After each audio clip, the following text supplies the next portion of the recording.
नमयं विष्णुपादय कृष्णप्रेष्ठाय भूतले श्रीमते जयपताका स्वामिनीति नामिने नमो आचार्यपादाय नितय कृपाप्रदायिने गौरकथा धामोदाय नगरग्रामतारिणे नमयं विष्णुपादाय कृष्णप्रेष्ठाय भूतले श्रीमते भक्ति वेदांतो स्वामिनीति नामिने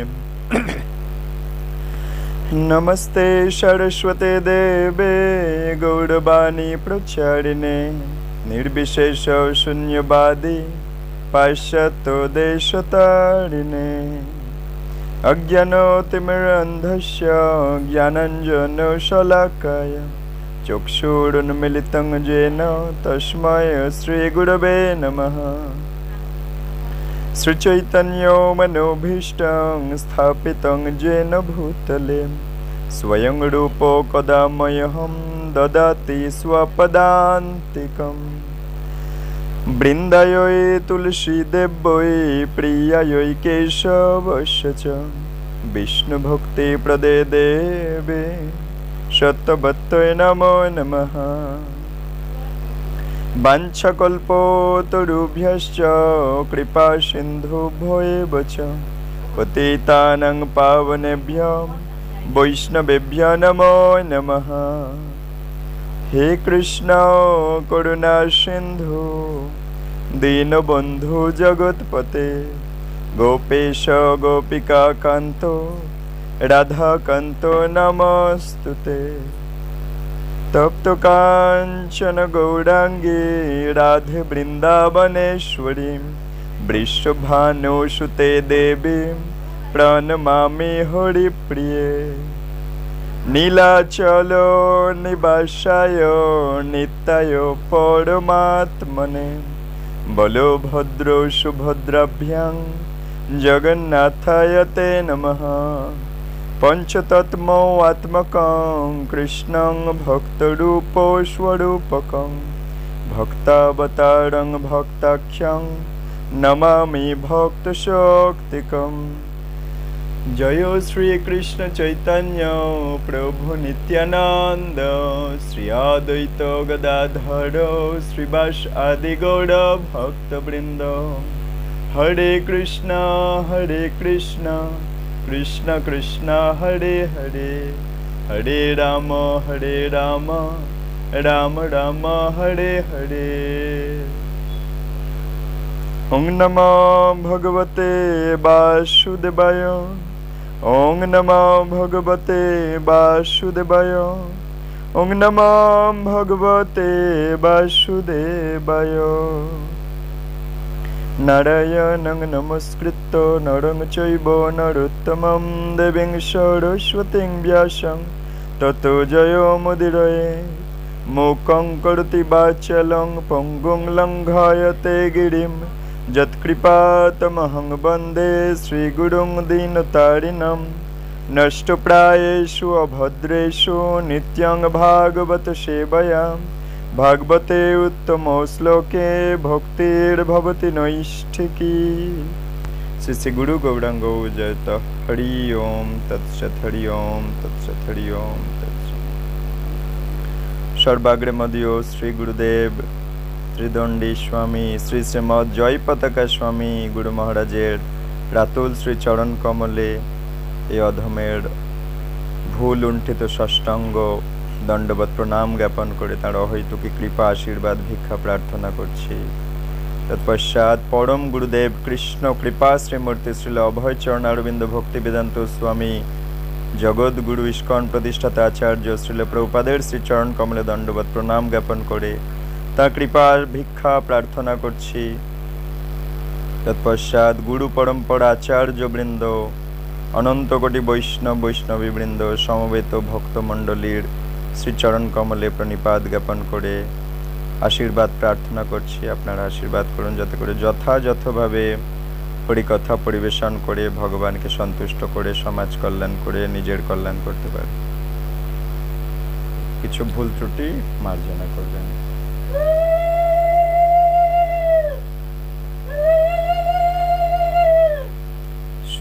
ভক্তবৃন্দ, আমরা রয়েছি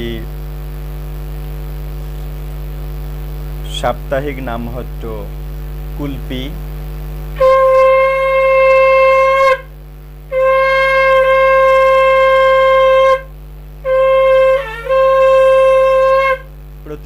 প্রতি সপ্তাহে সোমবার বিকালে আমরা এই নামহট্টে ধারাবাহিকভাবে একটি গ্রন্থ অধ্যয়ন করার চেষ্টা করছি গুরু গৌরাঙ্গের আশীর্বাদ মাথায় নিয়ে। সেটা হচ্ছে শ্রীমদ্ ভগবদ গীতা মাহাত্ম্য। আমরা গীতার মহিমা, গীতার মাহাত্ম্য জেনে নিচ্ছি প্রতি সপ্তাহে একবার করে বসে। গত দিন পর্যন্ত আমাদের গীতার মাহাত্ম্যগুলো হয়েছে, তারপর প্রথম অধ্যায়ের মাহাত্ম্য হয়েছে। আজ আমরা প্রবেশ করব দ্বিতীয় অধ্যায়ের মাহাত্ম্য। যারা গীতা মাহাত্ম্য গ্রন্থ যাদের কাছে নেই বা গীতার মাহাত্ম্যর গ্রন্থ গীতা মাহাত্ম্য আপনারা শ্রবণ করতে চান, তারা ধারাবাহিকভাবে দেবীপুর রাধারাজবীর নামহট্টে কুলপি নামহট্ট প্লেলিস্টে গীতা মাহাত্ম্য ধারাবাহিকভাবে আপনারা শ্রবণ করে নিতে পারেন এই গ্রন্থটি। আপনাদের যাদের কাছে সফট কপি পিডিএফ ফাইল নেই, আমি ডেসক্রিপশন বক্সে গীতা মাহাত্ম্যর গ্রন্থের পিডিএফ ফাইল দিয়ে দেব, আপনারা ওখান থেকে ডাউনলোড করে নিয়ে নিজেও পড়তে পারেন, ধারাবাহিকভাবে এই ভিডিও শ্রবণ করতে পারেন। এখনও যারা এই চ্যানেলকে সাবস্ক্রাইব করেননি, আপনারা সাবস্ক্রাইব করে রাখুন যাতে করে নতুন ভিডিও আপনারা পেয়ে যাবেন। আজ আমরা প্রবেশ করছি দ্বিতীয় অধ্যায় মাহাত্ম্য। যে গীতার 18টা অধ্যায়ের মধ্যে প্রথম অধ্যায় পড়লে কি লাভ হয়, সুশর্মার সেই কাহিনী গত সপ্তাহে আমরা জেনেছি। আজ আমরা দ্বিতীয় অধ্যায় পড়লে কি লাভ আমাদের হয়, দ্বিতীয় অধ্যায়টা পড়ে কার কি লাভ হয়েছে সেই পৌরাণিক কাহিনী এখন আমরা জানব। ভগবান বিষ্ণুদেব এবং লক্ষ্মী দেবীর মধ্যে কথোপকথনটা হচ্ছে এই কাহিনীগুলো। ভগবান বিষ্ণু বললেন, প্রিয় লক্ষ্মী, আমার কাছে তুমি ভগবদ গীতার প্রথম অধ্যায়ের মাহাত্ম্য শ্রবণ করেছ, এখন দ্বিতীয় অধ্যায়ের মাহাত্ম্য মন দিয়ে শ্রবণ করো। কোনো এক সময় দক্ষিণ দেশের পান্ডারপুর শহর, দক্ষিণ ভারত, পান্ডারপুর নামে একটা শহর, সেখানে দেবশ্যাম নামে এক পণ্ডিত ব্রাহ্মণ বাস করতেন। পান্ডারপুর শহর, দেবশ্যাম নামে এক পণ্ডিত, এক ব্রাহ্মণ বাস করত। দেবশ্যাম সেই ব্রাহ্মণের নাম। পান্ডারপুর জায়গা। তিনি সব রকম হোম কার্য সম্পাদনে সক্ষম ছিলেন, হোম যজ্ঞ এগুলো করতে পারতেন সেই পণ্ডিত ব্রাহ্মণ, যার নাম দেবশ্যাম। আচ্ছা, আতিথেয়তার গুরুত্ব তিনি বুঝতেন, অতিথি সেবার গুরুত্ব মহিমা তিনি জানতো, বুঝতো। তিনি তার কাজের দ্বারা সকল দেবদেবীকে তুষ্ট করতেন। এত সুন্দর আদর্শ পণ্ডিত ব্রাহ্মণ ছিলেন, নিজের কার্যকলাপের দ্বারা দেবদেবীদের সন্তুষ্ট রাখত। কিন্তু মনে তার সুখ ছিল না। দেবশ্যাম ব্রাহ্মণের মনে সুখ নেই। আত্মার সঙ্গে পরমাত্মা সম্পর্কিত জ্ঞান লাভে তার বাসনা ছিল। আমরা আত্মা আর ভগবান পরমাত্মা, সেই আত্মা পরমাত্মার মধ্যে কি সম্পর্ক, সেই সম্পর্ক জানার জন্য তার একটা বাসনা ছিল ওই ব্রাহ্মণের, যে আত্মা কি, ভগবান পরমাত্মা কি, কি সম্পর্ক আত্মার সাথে ভগবানের, এগুলো জানার তার একটা খুব বাসনা ছিল। শেষের দিকে তিনি অনেক যোগী তপস্বীদের আমন্ত্রণ করেছিল, তাদের প্রতি সকল প্রকার সেবা সম্পাদন করে তাদের কাছে পরম তত্ত্ব সম্বন্ধে জানতে চেয়েছিল। কৃষ্ণ গীতাতে একটা শ্লোক বলেছিল 4:34, এইখানে তদ্বিদ্ধি প্রণিপাতেন পরিপ্রশ্নেন সেবয়া উপদেক্ষন্তি তে জ্ঞানং জ্ঞানিনস্তত্ত্বদর্শিনা। কৃষ্ণ বলছে, তদ্বিদ্ধি প্রণিপাতেন পরিপ্রশ্নেন সেবয়া উপদেক্ষন্তি তে জ্ঞানং জ্ঞানিনস্তত্ত্বদর্শিনা। বলছে, কৃষ্ণ বলছে, সেই কৃষ্ণ তত্ত্ববেত্তা সদ্গুরুর নিকটে যাও, তাকে প্রণাম করো। তদ্বিদ্ধি প্রণিপাতেন পরিপ্রশ্নেন সেবয়া, তাকে অকৃত্রিম সেবার দ্বারা সন্তুষ্ট করে বিনম্রভাবে তার কাছ থেকে প্রশ্ন জিজ্ঞাসা করো এই আধ্যাত্মিক বিষয়ে। সেই তত্ত্বদ্রষ্টা পুরুষ তাহলে তোমাকে সেই জ্ঞান দান করবেন। কৃষ্ণ বলছে কি, সেই তত্ত্বদ্রষ্টা কৃষ্ণ তত্ত্ববেত্তা সদ্গুরুর কাছে যাও, বিনম্রভাবে তাকে প্রণাম করো, বিনম্রভাবে তাকে অকৃত্রিম সেবার দ্বারা সন্তুষ্ট করো। করে অকৃত্রিম সেবা মানে ভগবানের এই সম্বন্ধীয় সেবা কাজ করে, ভগবানের সেবা কাজ করে, ভগবানের প্রচার কার্য, ভগবানের নিয়ম নিষ্ঠা এগুলো মেনে তাকে সন্তুষ্ট করো। করলে তিনি তোমাকে সেই উপদেশ জ্ঞান দান করবেন। কৃষ্ণ বলে দিয়েছিল যে আমাদের সবাইকে সদ্গুরু চরণে যেতে হবে। এখানেও তিনি সমস্ত যোগী তপস্বীদের নিমন্ত্রণ করে ডেকেছে, তাদেরকে সকল প্রকার সেবা সম্পাদন করেছে, করে তাদের কাছে পরম তত্ত্ব এই কৃষ্ণ তত্ত্ব সম্বন্ধে জানতে চাইছে। এইভাবে তার জীবনের বহু সময় কেটে গেল। দেবশ্যাম নামে এক ব্রাহ্মণ, পণ্ডিত ব্রাহ্মণ, একদিন ভ্রমণকালে তিনি দেখলেন, ভ্রমণ করছিল ওই দেবশ্যাম ব্রাহ্মণ, দেখতে পেল এক যোগী তার নাসিকার অগ্রভাগে দৃষ্টি নিবদ্ধ করে, মানে নাকের ডগার দিকে দেখছে ভালো করে, চোখ দিয়ে দৃষ্টি আছে নাকের ডগায়, নিজের নাকের ডগায়। এইভাবে পদ্মাসনে বসে গভীর ধ্যান মগ্ন হয়ে বসে আছে এক যোগী। তিনি ঘুরতে ঘুরতে দেখতে পেল, ওই ব্রাহ্মণ দেখতে পেল এক যোগীর কাহিনী। দেবশ্যাম ওই ব্রাহ্মণ বুঝতে পারল যে এই যোগী সম্পূর্ণ শান্তি প্রিয়। ওই ব্রাহ্মণ বুঝতে পারলো যে যোগীটা খুব শান্তভাবে বসে আছে, পদ্মাসনে যোগাসনে বসে আছে, আর নিজের চোখ দিয়ে নিজের নাকের ডগায় দৃষ্টি নিক্ষেপ করে একদম স্থির হয়ে শান্তিভাবে বসে আছেন। তিনি বুঝতে পারলো যিনি শান্তিপ্রিয় এবং জড় বাসনা শূন্য। গভীর শ্রদ্ধা আর সম্মানের সঙ্গে সেই ব্রাহ্মণ, যার নাম দেবশ্যাম, সে সেই যোগীর শ্রী চরণে গিয়ে পতিত হয়েছে, চরণে গিয়ে পড়েছে। কেন? দেবশ্যামের কি চাহিদা? উনি কৃষ্ণ তত্ত্ব জানতে চান। অনেক তপস্বী, অনেক যোগীদেরকে সেবা যত্ন করে জানার চেষ্টা করছে। যেমন আপনারা জানতে এসেছেন, কৃষ্ণ তত্ত্ব জানতে এসেছেন, একইভাবে ওই দেবশ্যাম সে কৃষ্ণ তত্ত্ব জানবার জন্য খোঁজ করছে। কোথায় গেলে কৃষ্ণ তত্ত্ব পাওয়া যাবে, কৃষ্ণ শিক্ষা, কৃষ্ণ জ্ঞান, কৃষ্ণ উপদেশ পাওয়া যাবে কোথায় গেলে, খোঁজ লাগাচ্ছেন। তো দেখেছে একদিন সকালবেলা ভ্রমণ করতে করতে দেখছে এক যোগী বসে আছে, বুঝতে পারছি ইনি শান্তিপ্রিয়, জড়বাসনা নেই। গভীর শ্রদ্ধা সম্মানের সঙ্গে সেই দেবশ্যাম তার চরণে গিয়ে পড়েছে এবং জানতে চাইছে যে কি করে তিনি পূর্ণ মানসিক শান্তি পাবেন। জানতে চাইছে দেবশ্যাম মনের শান্তি কি করে পাওয়া সম্ভব। তখন পরম পুরুষ ভগবান শ্রীকৃষ্ণ সম্বন্ধে পূর্ণ জ্ঞানের অধিকারী, কৃষ্ণ তত্ত্ব সম্বন্ধে জ্ঞানী উনি, ওই যে যোগী যিনি যোগ তপস্যা করছেন, সেই যোগী দেবশ্যামকে সোপুর গ্রামে গিয়ে দেবশ্যামকে বলছে তুমি এক কাজ করো, সোপুর গ্রামে যাও, সেখানে গিয়ে ছাগ পালক মিত্রভানের সঙ্গে দেখা করে তার কাছ থেকে ভগবত উপলব্ধির নির্দেশ গ্রহণ করতে বললেন।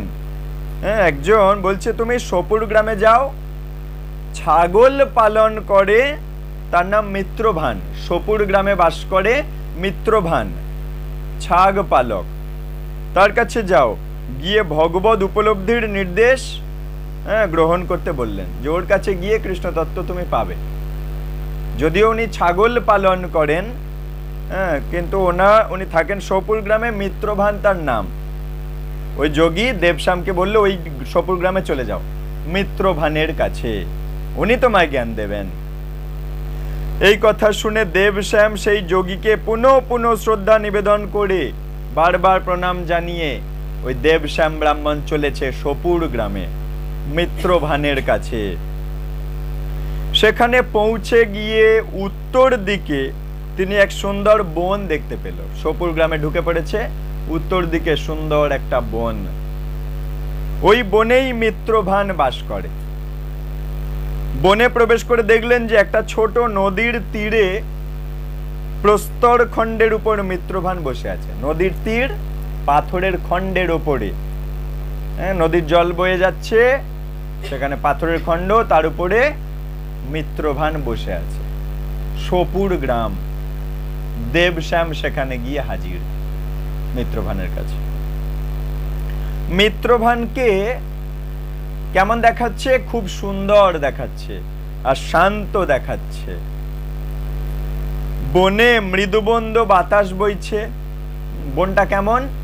খুব সুন্দর হালকা বাতাস বইছে। চতুর্দিক থেকে সুন্দর সৌরভ নির্গত হচ্ছে, সুন্দর একটা সুগন্ধ বেরোচ্ছে।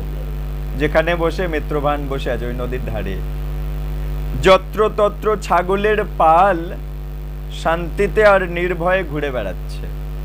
ছাগলের দল সেই বনে নদীর ধারে ঘুরে ঘুরে ঘুরে ঘুরে ঘাস খাচ্ছে। আর নদীর জলের পাশে একটা পাথর খণ্ডের উপর মিত্রভান বসে আছে। দেবশ্যাম গিয়ে এই দৃশ্যগুলো দেখছে। সুন্দর সৌরভ বইছে, সুন্দর সুগন্ধ আর হালকা বাতাস আর নদীর আওয়াজ, কুলুকুলু শব্দ। কয়েকটা ছাগকে বাঘ আর অন্যান্য হিংস্র জন্তুর পাশে উপবিষ্ট অবস্থায় দেখা গেল। দেখা যাচ্ছে ওই বনের পরিবেশটা কেমন, সেখানে বাঘ বা হিংস্র জন্তুরা আর ছাগল পাশাপাশি সব বাস করছে। হিংস্র জন্তুর মধ্যে কোনো হিংসা নেই ওই নদীর কাছে যেখানে মিত্রভান বসে আছে। এই দৃশ্য দেখে যে স্বাভাবিক ছাগল আর বাঘ সিংহ এসব পাশাপাশি থাকলে হিংস্র জন্তুরা ওই ছাগলকে তো খেয়ে নেয়, এমনটাই ঘটে। কিন্তু ওখানে তার উল্টো, সবাই শান্তিপূর্ণভাবে বাস করছে। এই দৃশ্য দেখে দেবশ্যামের মনটা শান্ত হয়ে গেল। এই কেমন দৃশ্য, এরকম তো দৃশ্য আমি আগে কোথাও দেখিনি। তিনি শ্রদ্ধার সঙ্গে মিত্রভানের কাছে গিয়ে তার পাশে বসলেন। যে এই মিত্রভান এমন কোন ব্যক্তি যে কিনা হিংস্র পশুদেরকেও হিংসা ভুলিয়ে দিয়েছে? মিত্রভানকে দেখছে কি কেমন অবস্থায় বসে আছে, গভীর ধ্যান মগ্ন অবস্থায় বসে আছে মিত্রভান পাথরের ওপরে। কিছুক্ষণ পর দেবশ্যাম তার কাছে জানতে চাইলো, পাশে গিয়ে বসেছে, এখন দেখছে কখন জানার মতো পজিশন আসে। দেখছে যে এবারে জিজ্ঞাসা করা যায়, তখন জিজ্ঞাসা করছে যে কি করে তিনি কৃষ্ণ ভক্তি লাভে সক্ষম হবেন, প্রশ্ন করছে। দেবশ্যাম প্রশ্ন করছে মিত্রভানকে, বলছে আমি কি করে কৃষ্ণ ভক্তি লাভ করতে পারি, আমাকে বলে দেন। প্রশ্ন শুনে মিত্রভান মুহূর্তকাল গভীর চিন্তায় ডুবে গেলেন। প্রশ্নটা শুনলো, কোনো উত্তর না দিয়ে চিন্তা করছে কি বলা যায়। তারপর উত্তর দিচ্ছে মিত্রভান, উত্তর দিচ্ছে দেবশ্যামকে। বলছে হে প্রিয় পণ্ডিত দেবশ্যাম, দেখো নাম জানেনি কিন্তু নাম বলে দিল। হে প্রিয় পণ্ডিত দেবশ্যাম, একদা বহু পূর্বে আমি যখন বনে ছাগল চড়াচ্ছিলাম, সেই সময় এক অতি ভয়ঙ্কর বাঘ আমার ছাগলের পালকে আক্রমণ করলো। মিত্রভান আগের কাহিনী বলছে, তার জীবনে ঘটে যাওয়া কাহিনী। আত্মরক্ষার জন্য সমস্ত ছাগল এদিক ওদিক দৌড়াচ্ছে, বাঘ আক্রমণ করছে দেখে ছাগলেরা দৌড়াচ্ছে। বাঘের ভয়ে আমিও ছুট দিলাম। কিছু দূর গিয়ে ফিরে তাকিয়ে দেখলাম যে নদীর পাড়ে বাঘটি আমার একটা ছাগকে ধরে ফেলেছে। বাঘ আমার একটা ছাগলকে ধরে ফেলেছে, ধরে খাবে। ঠিক তখনই একটা অদ্ভুত আর আশ্চর্যজনক ঘটনা ঘটে গেল। বাঘটা তার সমস্ত ক্রোধ এবং ছাগ ভক্ষণের যে ইচ্ছা হারিয়ে ফেলল। বাঘের আর কোনো রাগ নেই, আর দেখা যাচ্ছে ছাগলটাকেও আর খাচ্ছে না। বাঘটা খাবে বলে ধরতে যাচ্ছিল, হঠাৎ একটা আশ্চর্যজনক কি ঘটলো যার ফলে বাঘ আর হিংসা ভুলে গেল। তখন ছাগটি বাঘকে প্রশ্ন করলো তুমি তোমার খাদ্য পেয়েও কেন আমাকে ভক্ষণ করছো না? জানতে চাইছে। অবিলম্বে আমাকে হত্যা করো এবং মহাতৃপ্তিতে আমার মাংস ভক্ষণ করো, তুমি দ্বিধা করছো কেন? বাঘটা তখন উত্তর দিচ্ছে, প্রিয় ছাগ, এই স্থানে আসার পর আমার সকল ক্রোধ আর ক্ষুধা তৃষ্ণা অন্তর্হিত হয়ে গেছে।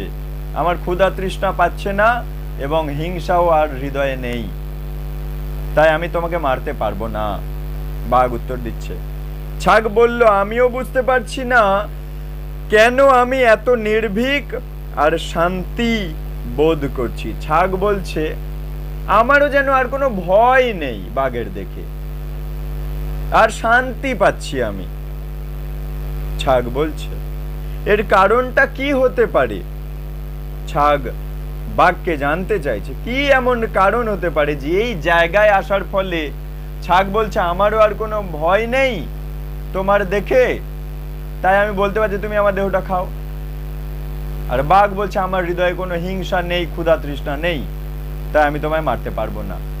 তাহলে এমন কোন জায়গা যেখানে আসলে হৃদয় এত পরিবর্তন হয়ে গেল?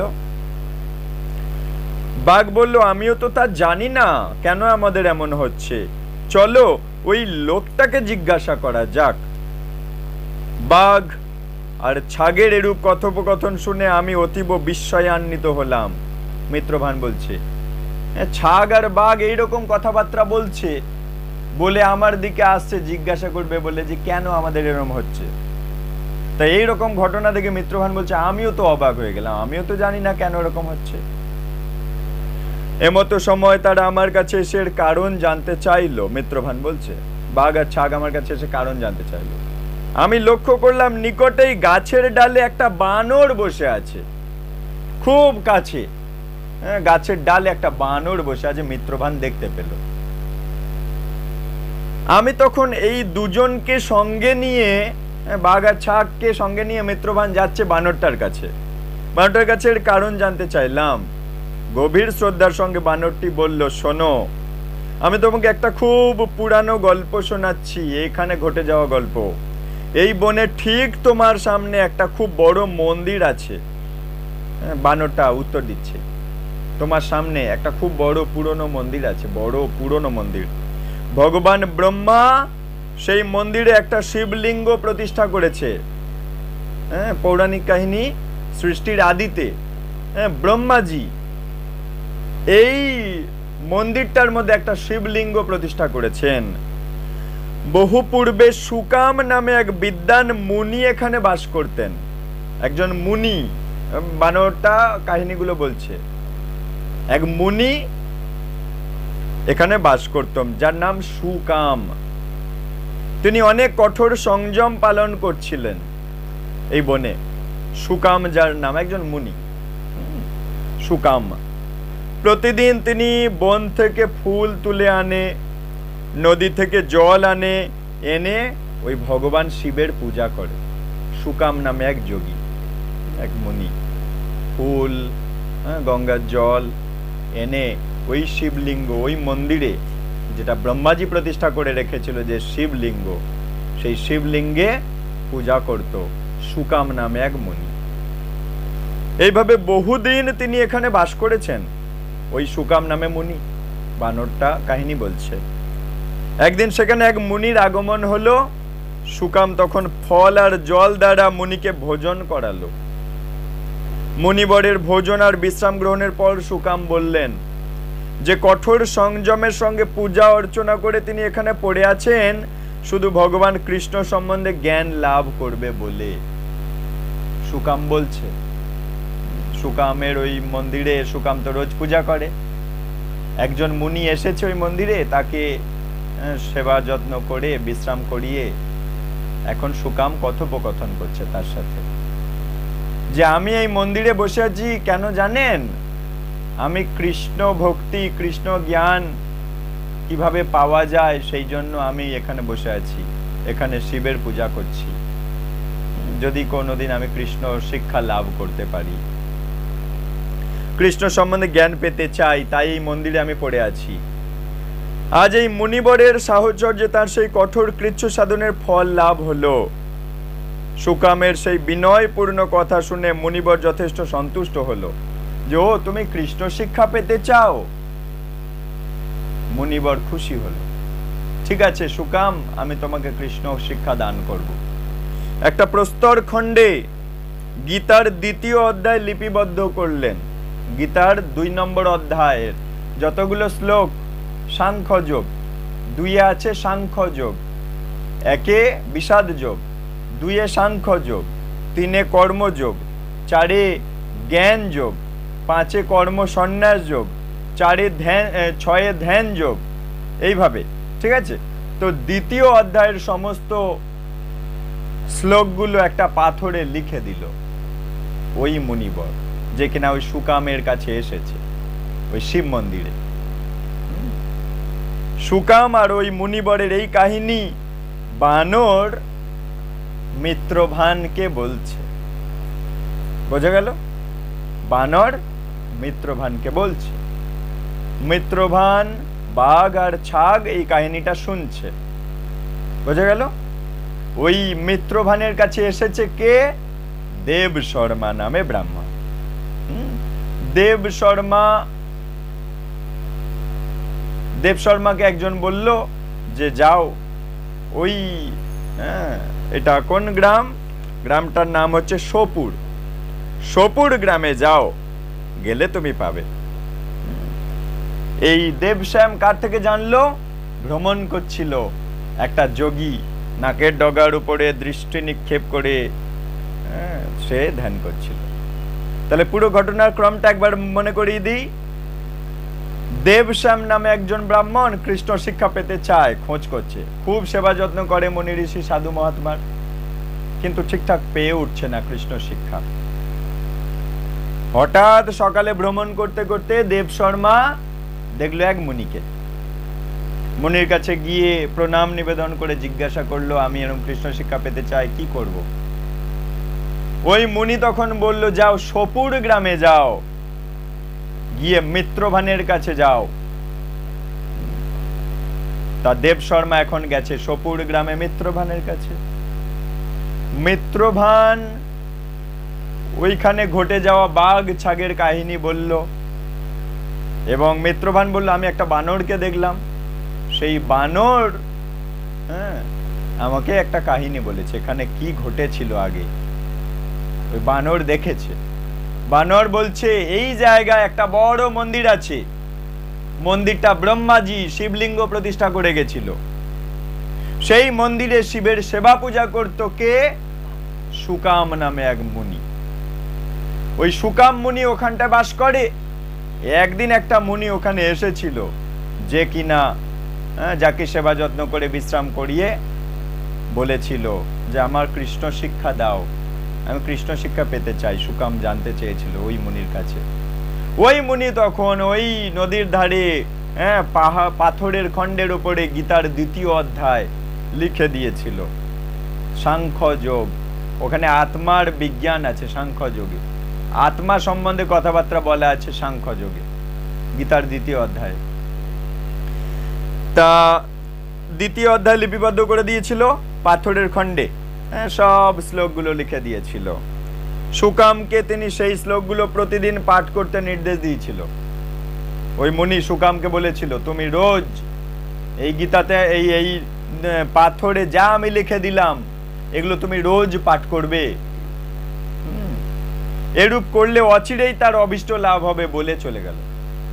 যে তুমি এই পাথরে লেখা কাহিনীগুলো, এই লেখাগুলো তুমি রোজ পড়বে, ওতেই তোমার কাজ হয়ে যাবে, কৃষ্ণ শিক্ষা তুমি পেয়ে যাবে। এ কথা বলার পরই মুনিবর সেখান থেকে চলে গেলেন, আর সুকাম শুধুই তাকিয়ে থাকলেন। লেখাগুলো কি এমন লেখা যেগুলো পড়লে কৃষ্ণ শিক্ষা লাভ হতে পারে? তাকিয়ে আছে লেখাগুলোর দিকে সুকাম। এরপর থেকে প্রতিদিন সুকাম সেই মুনিবরের নির্দেশ মতো বাকি জীবনটা এই শ্লোকগুলো আবৃত্তি করেছে। সুকাম ওই শিব মন্দিরে বসে বাস করত, আর ওই পাথরের লেখাগুলো রোজ পড়ত, 2য় অধ্যায়ের লেখা। শীঘ্রই তিনি ভগবান কৃষ্ণ সম্বন্ধে পূর্ণ জ্ঞান লাভ করে ফেললেন। আবৃত্তি শুরুর দিন থেকেই তার ক্ষুধা তৃষ্ণার অনুভব দূর হয়ে যায়। যেদিন থেকে তিনি গীতার ওই দ্বিতীয় অধ্যায়ের শ্লোকগুলো পড়ছিলেন সেই দিন থেকে ক্ষুধা তৃষ্ণা চলে গেছে। সুকাম রোজ পড়ছে দ্বিতীয় অধ্যায়। এই স্থানে তার সেই কঠোর সংযম সুন্দরভাবে দ্বিতীয় অধ্যায় পড়ে। আর ভক্তিপূর্ণ ক্রিয়া, ওই যে শিব পূজার শিবলিঙ্গ স্নান করায় জল দিয়ে ফুল দিয়ে, এই ভক্তিপূর্ণ কাজ করে আর এদিকে গীতাটা পড়ে সুকাম ওই মন্দিরে বসে। আচ্ছা, এই সম্পাদনের জন্য যেই এখানে পদার্পণ করে তার ক্ষুধা তৃষ্ণার অনুভব দূর হয়ে যায়। সুকাম ওই কাজগুলো করে, রোজ গীতার দ্বিতীয় অধ্যায়টা পড়ে আর শিব পূজা করে ওখানটা ওই মন্দিরে বসে। আর ওই জায়গাটা এত পবিত্র হয়ে গেছে, ওখানে যে আসে তার ক্ষুধা তৃষ্ণা অনুভব হয় না, অবিলম্বে তার পূর্ণ শান্তি লাভ হয় ওই জায়গায়। কারণ সুকাম এত জায়গাটাকে পবিত্র করে দিয়েছে গীতার দ্বিতীয় অধ্যায় পড়ে পড়ে। সারাটা জীবন ধরে গীতার দ্বিতীয় অধ্যায়টা রোজ পড়ে। মিত্রভান বলল, মিত্রভান, সুকাম যে জায়গাটায় গীতা পড়ে সেই জায়গাটা একদিন মিত্রভান তো ছাগল চড়াতে এসেছিল না, ছাগল চড়াতে এসে বাঘের ওই কাহিনী ছাগলের সাথে ঘটে গেছে ওর জীবনে। তখন বানরকে জিজ্ঞাসা করেছিল এই জায়গাটা কি এমন জায়গা, তখন বানর এই সুকামের ঘটনাটা বলেছিল। তা মিত্রভান ওই ব্রাহ্মণ, প্রথমের যে ব্রাহ্মণ দেবশ্যামকে বলছে, প্রিয় দেবশ্যাম, বানরটা তার আশ্চর্য কাহিনী শেষ করার পর আমি সেই বাঘ আর ছাগলের সঙ্গে মন্দিরটা দেখতে গেলাম। বানর আমাকে বলল ঘটনাটা কি ঘটেছে, যার ফলে বাঘ আর ছাগের কোনো হিংসা নেই, ক্ষুধা তৃষ্ণা নেই। বানর বলল কাকে না, ওই মিত্রভানকে। মিত্রভান বাঘ আর ছাগলটাকে নিয়ে সেই মন্দিরে গিয়েছিল। কে এমন সেই ব্যক্তি, মন্দিরটা কি, চলো দেখে আসি। সেখানে আমরা পাথরের ওপর গীতার দ্বিতীয় অধ্যায় লিপিবদ্ধ আছে দেখলাম যে হ্যাঁ, এটা গীতার দ্বিতীয় অধ্যায় ওখানে লেখা আছে পাথরের ওপরে। প্রতিদিন আমরা সেই শ্লোকগুলো আবৃত্তি করতে লাগলাম। মিত্রভান রোজ, সুকাম যেমন পড়তো মিত্রভানও রোজ গীতার দ্বিতীয় অধ্যায় পড়তে লাগলো। এইভাবে আমরাও অচিরে কৃষ্ণ ভক্তি লাভে সক্ষম হলাম। মিত্রভান, তার ছাগল আর ওই বাঘ, এরা সবাই ওই গীতার দ্বিতীয় অধ্যায় পড়ে কৃষ্ণ ভক্তি লাভ করলো। তাই হৃদয় থেকে হিংসা চলে গেছে। যার হৃদয়ে কৃষ্ণ ভক্তি যত জাগ্রত হবে সে আর হত্যা বা হিংসা এইসব করতে পারবে না। কিন্তু হৃদয়ে কৃষ্ণ ভক্তি থাকে না বলে মানুষ অনায়াসে হত্যা করে দেয় অপর জীবের দেহ। কিছু বুঝতে পারে না, কিছু অনুভব হয় না যে কি করছি আমি, বটি দিয়ে পচপচ করে কেটে দেয়। কারণ হৃদয়ে কৃষ্ণ ভক্তি থাকলে ওটা করা যাবে না। ঠিক তেমনি মিত্রভান, বাঘ, ছাগ এরা সবাই গীতার দ্বিতীয় অধ্যায় পড়ে কৃষ্ণ ভক্তি লাভ হয়ে গেছে। প্রিয় ব্রাহ্মণ, তুমিও যদি গীতার দ্বিতীয় অধ্যায় পাঠ করতে শুরু করো, মিত্রভান বলে দিচ্ছে দেবশ্যামকে যে হে দেবশ্যাম, তুমি যদি দ্বিতীয় অধ্যায় পড়ো তবে তুমি শীঘ্রই শ্রীকৃষ্ণের করুণা লাভ করে ফেলবে। গীতার দ্বিতীয় অধ্যায় পড়লে আমাদের হৃদয়ে ভক্তি বেড়ে যাবে। ভগবান বিষ্ণু লক্ষ্মী দেবীকে এই কাহিনীগুলো বললেন, এগুলো পৌরাণিক কাহিনী। হ্যাঁ, প্রিয় লক্ষ্মী। এইভাবেই দেবশ্যাম, প্রথমের যে ব্রাহ্মণ, একদম প্রথমের ব্রাহ্মণটা যে কৃষ্ণ শিক্ষা পেতে চাইছিল, সেই দেবশ্যাম মিত্রভানের কাছ থেকে জ্ঞান পেয়ে গেল যে কৃষ্ণ ভক্তি বাড়াতে গেলে দ্বিতীয় অধ্যায় পড়তে হবে।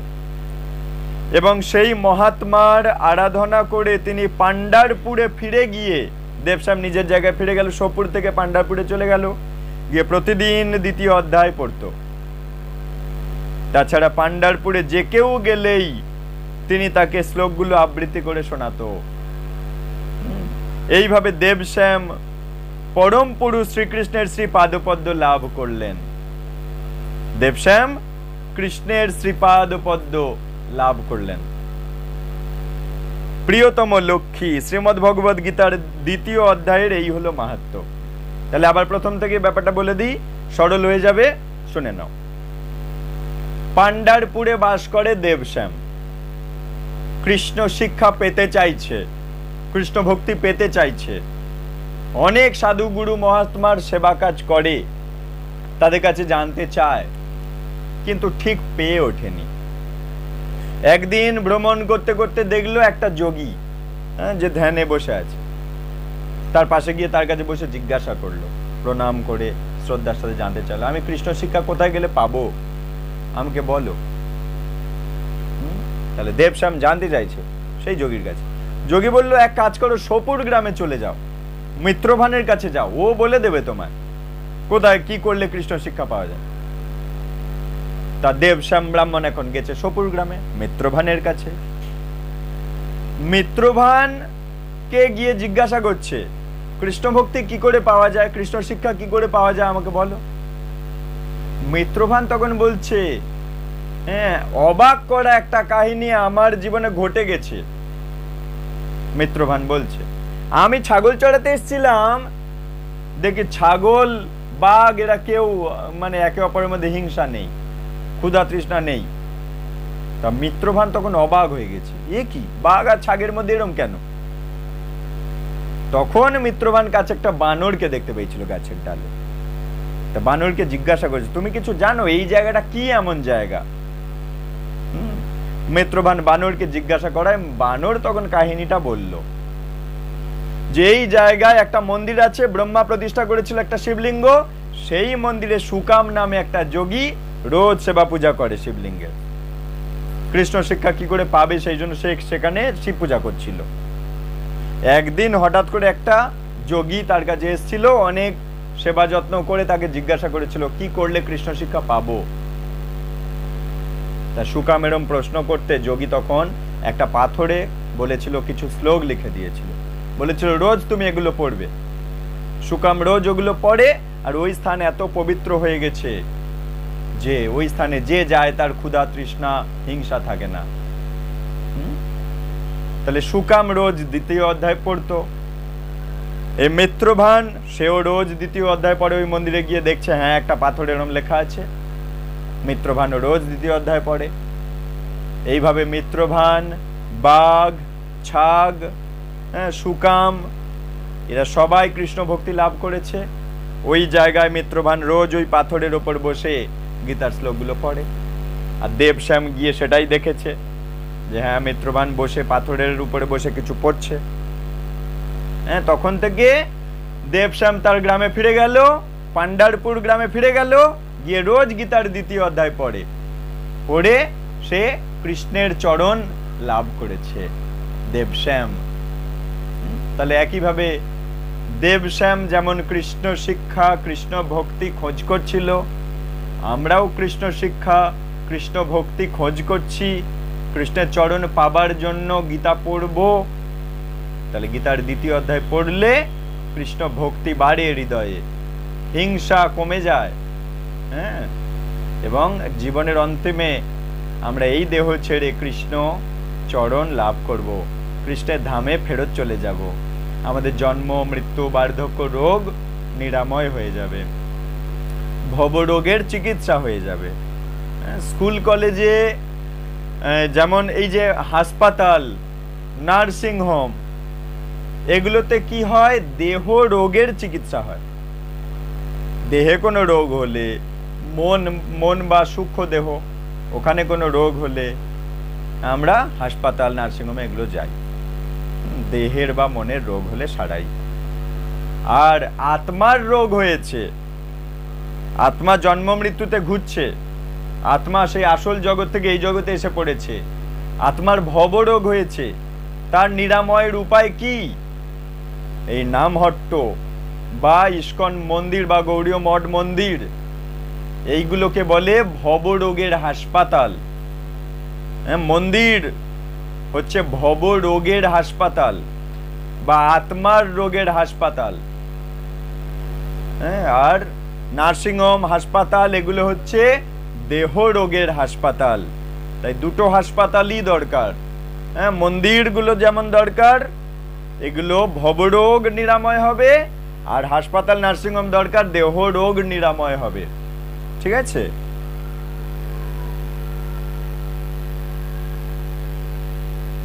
আচ্ছা, তাহলে আমরা বুঝলাম দ্বিতীয় অধ্যায় পাঠ করলে আমাদের হৃদয় থেকে হিংসা দূরীভূত হয়ে আমরা যদি গীতা পাঠ করব, ক্ষুধা তৃষ্ণাও নেমে যায় যতক্ষণ গীতা পাঠ করব। ক্ষুধা তৃষ্ণা চলে গিয়ে, হিংসা চলে গিয়ে কৃষ্ণ ভক্তি, কৃষ্ণ শিক্ষা হৃদয়ে বাড়ে দ্বিতীয় অধ্যায় পড়লে। তাই আপনারা রোজ দ্বিতীয় অধ্যায় পড়ার চেষ্টা করবেন। তো দ্বিতীয় অধ্যায় থেকে আমরা 2-3টে শ্লোক পড়বো, শোনো আপনারা শুনুন। সাংখ্য যোগ দ্বিতীয় অধ্যায়ের নাম, পড়ে আবার তৃতীয় অধ্যায়ের মাহাত্ম্যে চলে যাব। 2-3টে শ্লোক পড়ছি, শোনো। সঞ্জয় উবাচ তং তথা কৃপয়াবিষ্টম অশ্রুপূর্ণাকুলেক্ষণম বিষীদন্তমিদং বাক্যম উবাচ মধুসূদনঃ। সঞ্জয় বললেন, অর্জুনকে এভাবে অনুতপ্ত, ব্যাকুল, অশ্রুসিক্ত দেখে কৃপায় আবিষ্ট হয়ে মধুসূদন বা শ্রীকৃষ্ণ এই কথাগুলো বললেন। শ্রী ভগবান উবাচ কুতস্তা কস্মলমিদং বিষমেষমুপস্থিতম অনার্যজুষ্টম স্বর্গম কীর্তিকরমর্জুন। পুরুষোত্তম শ্রী ভগবান বললেন অর্জুনকে, বলছে, প্রিয় অর্জুন, এই ঘোর সংকটময় যুদ্ধস্থলে যারা জীবনের প্রকৃত মূল্য বোঝে না, সেই সব অনার্যের মতো শোকের অনল মানে শোকের আগুন তোমার হৃদয়ে কিভাবে প্রজ্বলিত হলো? এই ধরনের মনোভাব তোমাকে স্বর্গ লোকে উন্নীত করবে না, পক্ষান্তরে তোমার সমস্ত যশ রাশি বিনষ্ট করবে। ভগবান বলা চালু করলো। পরের শ্লোকেই ভগবান বলছে, 3 নম্বর শ্লোকে, ক্লৈবং মাসমগমঃ পার্থ নৈতক্ত যুপপদ্যতে ক্ষুদ্রং হৃদয় দৌর্বল্যং ত্যক্ত তিষ্ঠ পরন্তপ। হে পার্থ, এই সম্মান হানিকর ক্লীবত্বের বশবর্তী হইও না। ক্লীবত্ব মানে জড় বস্তুর বশবর্তী হইও না। এই ধরনের আচরণ তোমার পক্ষে অনুচিত। হে পরন্তপ, হৃদয়ের এই ক্ষুদ্র দুর্বলতা পরিত্যাগ করে তুমি উঠে দাঁড়াও। সংস্কৃত যারা পড়তে পারবেন না, বাংলাগুলো পরপর পড়ে যাবেন রোজ গীতার দ্বিতীয় অধ্যায়, ঠিক আছে? তো এই 3টে শ্লোক আমরা পড়লাম। এইভাবে প্রতিদিন অধ্যায় পড়বেন, পড়ার চেষ্টা করবেন, সময় রাখবেন, তাহলেই আমাদের মানব জন্ম সার্থক হবে।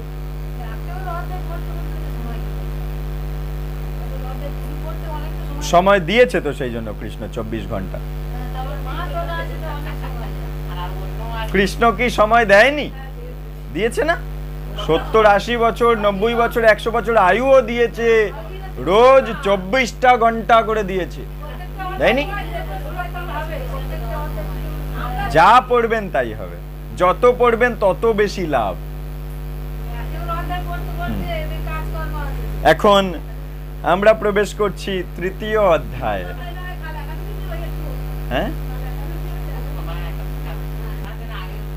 এখন আমরা প্রবেশ করছি তৃতীয় অধ্যায়ের মাহাত্ম্য, তৃতীয় অধ্যায়ের কাহিনী, গল্পের ছলে শুনবো, ঠিক আছে? একবার বলে বোঝানো গেলে মাথায় না বসলে আবার ভেঙে বলে দেবো। আচ্ছা, ধারাবাহিকতাটা এই, ঠিক আছে? শোনো, ভগবান বিষ্ণু বললেন, তৃতীয় অধ্যায়ের মহিমা বলছে, প্রিয় লক্ষ্মী, জনস্থান শহরে জড়ো, এবারে জনস্থান নামে একটা জায়গা, এর আগের জায়গার নাম ছিল পান্ডারপুর। সেই দেব শর্মা গেছিল সোপুর গ্রামে। এখন বলছে জায়গাটার নাম জনস্থান নামে একটা জায়গা, শহর। সেখানে জড় নামে কৌশিক বংশের এক ব্রাহ্মণ বাস করত। ব্রাহ্মণটার নাম জড়। কোন বংশ? কৌশিক বংশ। একজন ব্রাহ্মণ যার নাম জড়। আর জায়গাটার নাম জনস্থান। ওখানে জড় নামে একজন ব্রাহ্মণ বাস করছে। আচ্ছা, সে ব্রাহ্মণদের অনুসৃত শাস্ত্র আদিষ্ট ধর্মকর্ম পরিত্যাগ করে ব্রাহ্মণ হয়ে শাস্ত্রের সব বিধিনিষেধ ছেড়ে দিয়েছে। শাস্ত্র মানে না, কোনো নিয়ম কানুন মানে না, এবং ধর্ম বিরোধী কাজ করত। ধর্মে যেগুলো বারণ করা আছে সেগুলোই বেশি বেশি করে করত। ব্রাহ্মণটার নাম কি? জড়ো। জায়গাটার নাম কি? জনস্থান। ঠিক আছে? আচ্ছা, কোন বংশ? কৌশিক বংশ। আচ্ছা, সে কি করত না মদ খেত। ধর্মে শাস্ত্রে বারণ করা আছে মদ খাওয়ার কথা, কিন্তু মদের দোকান খোলা হচ্ছে, মদ খাওয়া হচ্ছে, তাহলে এগুলো শাস্ত্র লঙ্ঘন করে কাজ হচ্ছে, ওগুলো পাপ কর্ম। তাই মদ খাতো ব্রাহ্মণের ছেলে, মদ খাচ্ছে। আর কি করতো? জুয়া, লটারি কাটতো। হ্যাঁ, এখানে কত লটারির দোকানগুলো বসছে না, সব পাপ কর্ম। হ্যাঁ, ওখানে গিয়ে লটারি কাটা মানেই পাপ কর্ম করা হলো, জুয়া খেলা। আচ্ছা, পশু শিকার দেখেছো? ধান যখন ওঠে তখন কি করে না পশু শিকার করে, পাখি শিকার করে। কিরম ভাবে? ধান টোপ দিয়ে, ধানের বান্ডিল টোপ দিয়ে ডাক পাখি ধরে না, ওই সব করতো ওই ব্রাহ্মণের ছেলেটা। ডাক পাখি সব ধরে। হ্যাঁ, ওরকম কিরম করে যায়, ওরকম করে যায় না? হ্যাঁ, তা শোনো, ওই সব করতো ওই ব্রাহ্মণের ছেলে। হ্যাঁ, আর কি করতো? আর কি করতো? বেশ্যাদের কাছে যেত। সব বেশ্যা পাওয়া যায় না, ডায়মন্ড, শিয়ালদা, ওইসব পাওয়া যায়, সব ঘুরে বেড়ায়, ডেকে নেয়, ওই সবে যেত ওই ব্রাহ্মণের ছেলে। পাপ কর্ম এগুলো। এই জায়গাগুলোয় যেতে ওর খুব ভালো লাগতো, যারা করছে তাদের ভালো লাগে বলেই তো করছে। হ্যাঁ, তো ওই ব্রাহ্মণের ছেলের ওর খুব ভালো লাগতো, যার নাম জড়ো। আচ্ছা, এইভাবে ধন সম্পদ নষ্ট করে উত্তর দেশে সে বাণিজ্য করতে চললো। এবার বাণিজ্য, ব্যবসা বাণিজ্য করবে, ভালো কথা। সেখানে তার ভালো ধন আগম হলেও এবং জনস্থানে ফেরার মনস্থ করলো, ব্যবসা বাণিজ্য করলো, খুব আয় হয়েছে, এখন সে ঘরে ফিরছে। অনেক হাঁটার পর একদিন সে এক জনশূন্য স্থানে এসে পৌঁছালো, যেখানে কোনো লোকজন নেই। সূর্য অস্ত গেল, অন্ধকার সারা অঞ্চলটাকে ঘিরে ফেললো, কোনো লোকজন কোথাও দেখতে পাচ্ছে না। ঘরে ফিরছে, ফেরার পথ, অন্ধকারও হয়ে গেল।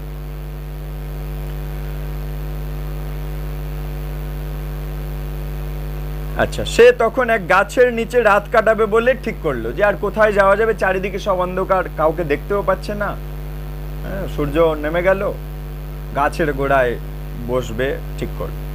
যখন সে বিশ্রাম করছে সেই সময় কয়েকজন দস্যু ডাকাত এসে তাকে মেরে মেরে মেরে মেরে পিটে পিটে পিটে পিটে তার মেরে ফেলল।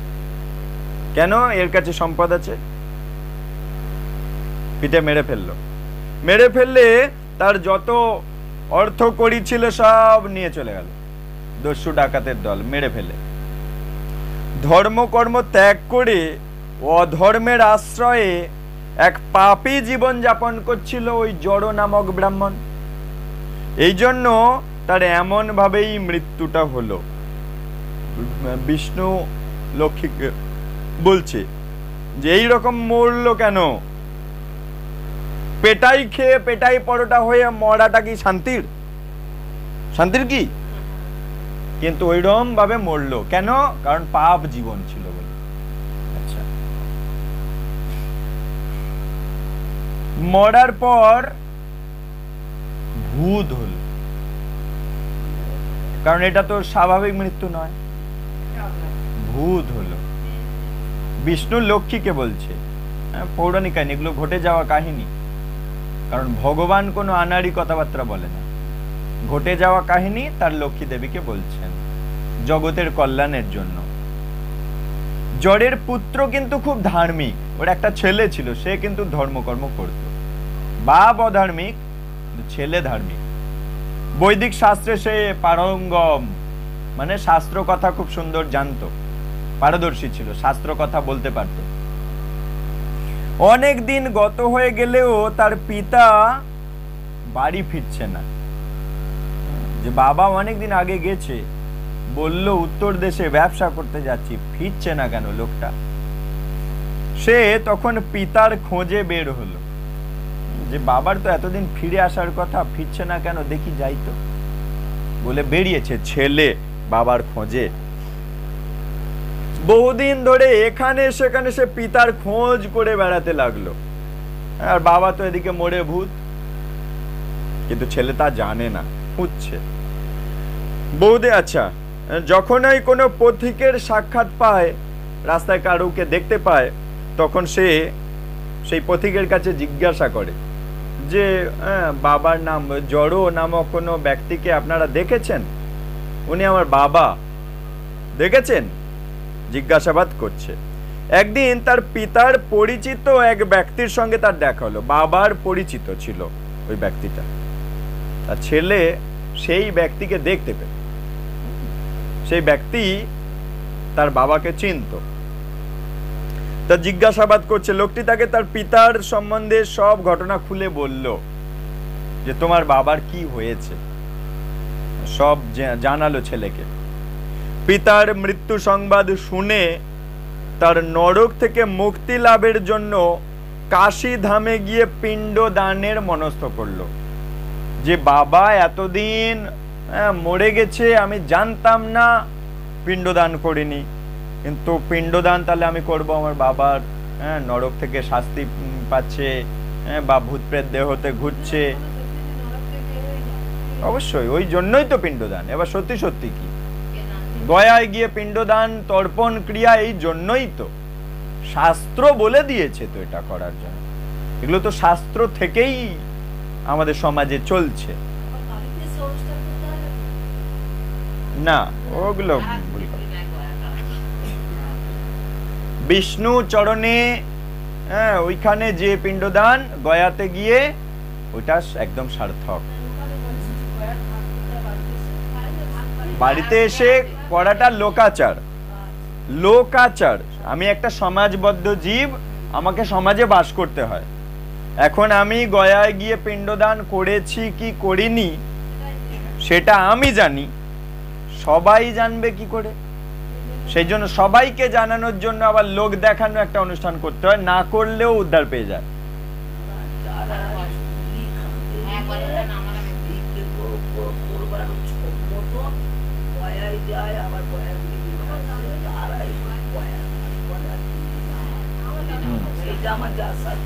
ওগুলো লোকাচার, বুঝলেন তো? সমাজে থাকতে হয় তো, সমাজের বদ্ধ জীবকে, সমাজের বংশের যারা জ্ঞাতির লোকজন আছে তাদেরকে নিয়ে একটা লোকাচার অনুষ্ঠান করতে হয়, কিন্তু মূল অনুষ্ঠান ওইটা। না করলে কোনো অসুবিধা নেই, করতে পারলে ভালো, কিন্তু বিষ্ণু প্রসাদ দিয়ে অনুষ্ঠানটা করা উচিত। আর নইলে ওই জমপুরির খাদ্য দিয়ে করলেই আবার সেই আরো ক্ষতি করে দেওয়া হয়ে যায়। জমপুরির খাদ্য দিয়ে করে না, গোটা গোটা সব কিনে এনে দেয়, জলের ফল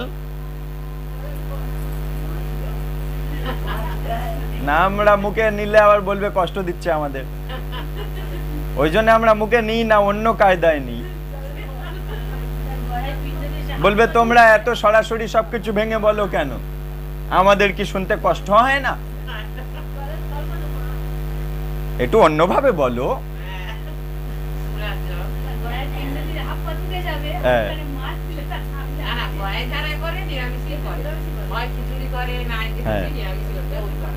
নিরামিষ দিলেও হবে না, প্রসাদ দিতে হবে।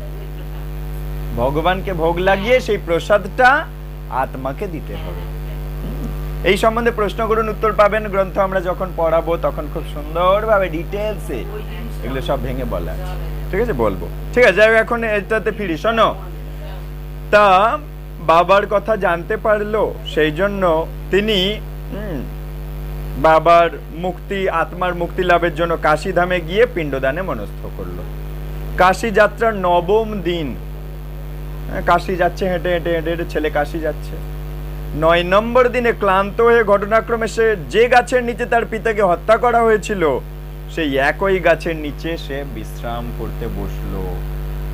ঘটনাক্রমে সে হেঁটে হেঁটে যাচ্ছে কাশীধাম। এখন আশ্চর্যজনক ভাবে যে গাছের নিচে তার বাবাকে মেরেছিল দস্যুরা, পিটে পিটে মেরেছিল, সেই গাছের নিচে ও বিশ্রাম নিচ্ছে ছেলে। সন্ধ্যাবেলায় সেখানে তার নিত্যকার কৃষ্ণ পূজা সে করলো। সন্ধ্যাবেলায় সান্ধ্য বন্দনা করতে হয়, সন্ধ্যা আরতি আপনারা জানেন যেমন ওরকমই। আর এ তো ধর্মকর্ম করা ছেলে, এ সন্ধ্যাবেলায় যেখানেই থাকুক না কেন সন্ধ্যা পূজা করছে। এবং গীতার 3 নম্বর অধ্যায় আবৃত্তি করলো।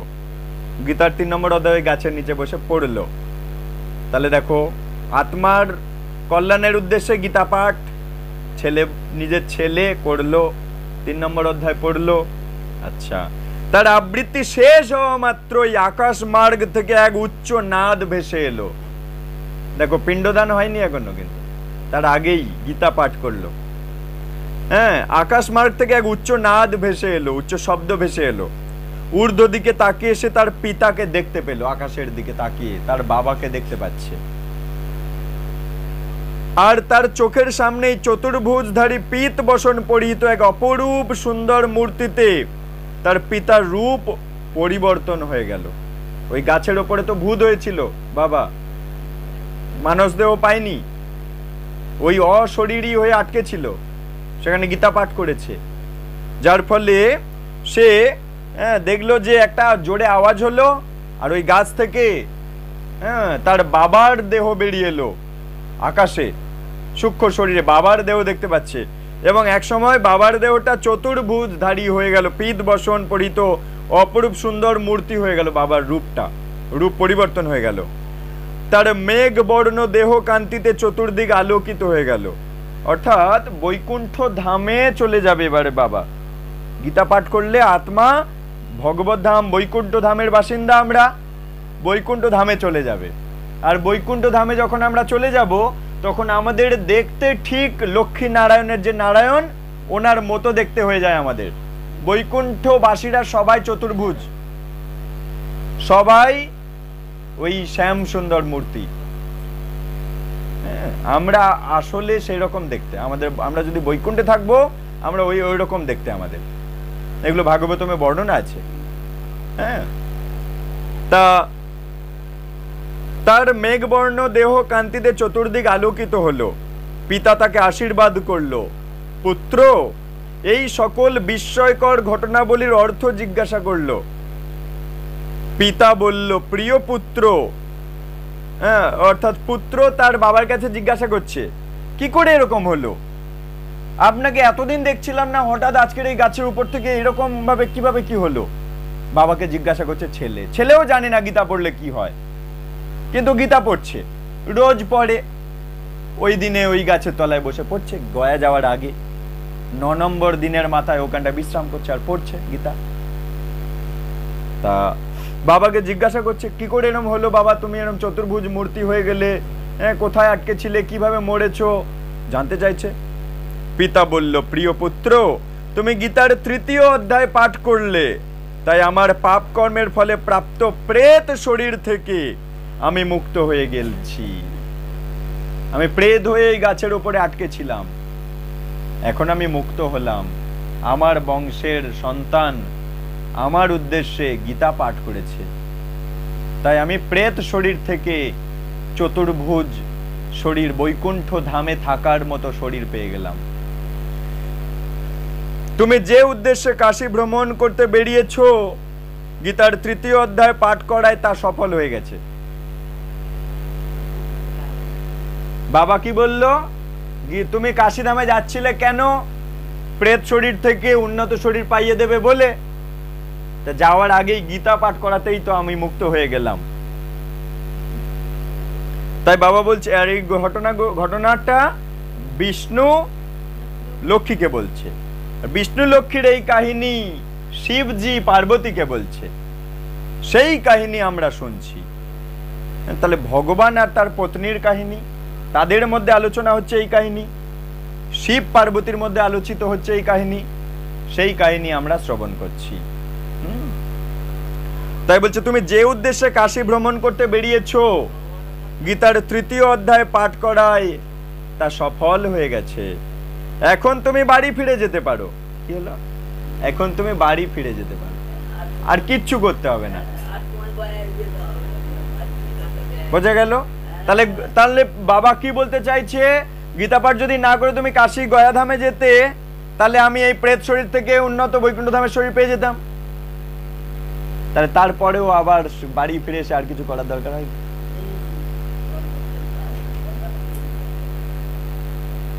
এই জন্য গীতা পাঠ করানো হয়। আমরা গীতার মাহাত্ম্যতেও পড়ছিলাম না যে এরকম শ্রাদ্ধ অনুষ্ঠানে, জন্ম অনুষ্ঠানে, বিবাহ অনুষ্ঠানে, সাধভক্ষণ অনুষ্ঠানে গীতা পাঠ করালে কল্যাণ হয়। এই সেই কল্যাণ। তা বলছে আর কোন নির্দেশ আছে কিনা জানতে চাওয়াই পিতা বলল। পুত্র বলছে আর কোনো কিছু আমাকে নির্দেশ দেবে, আমি করব তোমার জন্য? বাবা বলছে আমার ভাইও খুবই পাপী জীবন যাপন করত, সেই জন্য নরকের সর্বাপেক্ষা কোনো এক তমসাবৃত্ত অঞ্চলে পড়ে পড়ে কষ্ট পাচ্ছে আমার ভাই।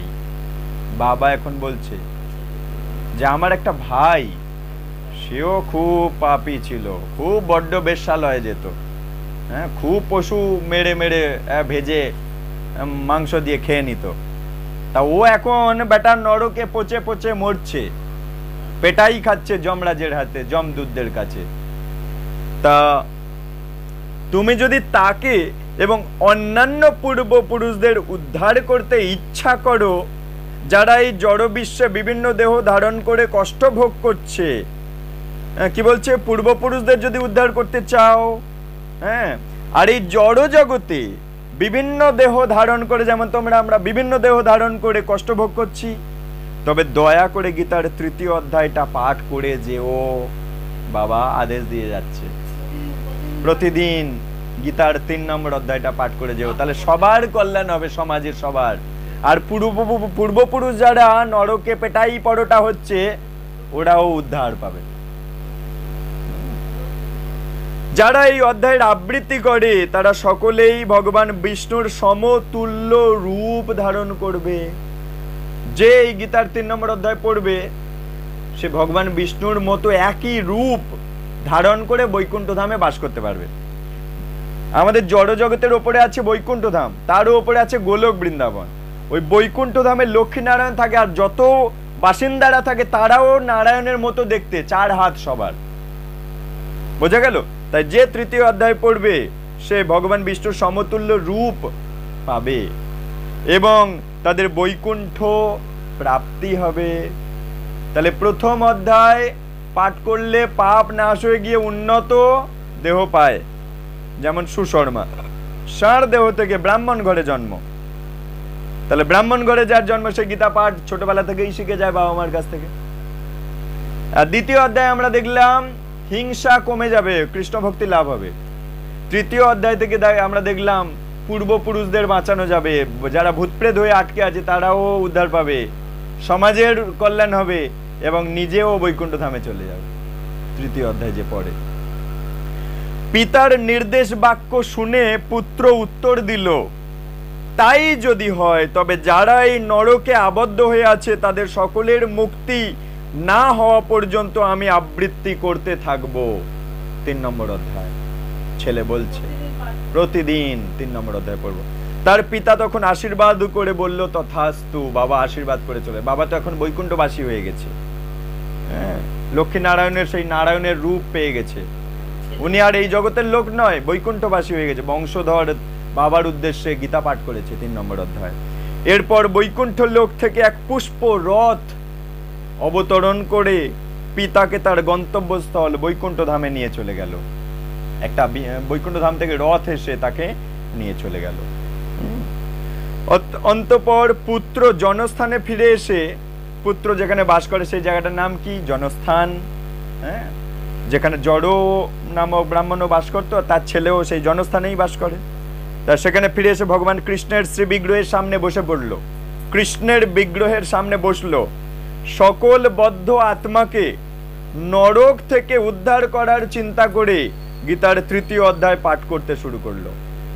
তাহলে আমরা যদি সত্যি সত্যি খাঁটি পুত্র বা খাঁটি কন্যা হই, খাঁটি বংশধর হই, আমার পূর্বপুরুষ যারা মাছ মাংস খেয়ে আজ কুম্ভিপাক নরকে করার মধ্যে ফুটছে, তাদেরকে আমরা বাঁচাতে পারি এই বাড়িতে বসে গীতা পাঠ করে, 3 নম্বর অধ্যায় পাঠ করে, তাদের উদ্দেশ্যে, তাদের উন্নতির উদ্দেশ্যে চিন্তা করে গীতা পড়ব, তাহলে তারা লাভ, ওখান থেকে মুক্তি পাবে।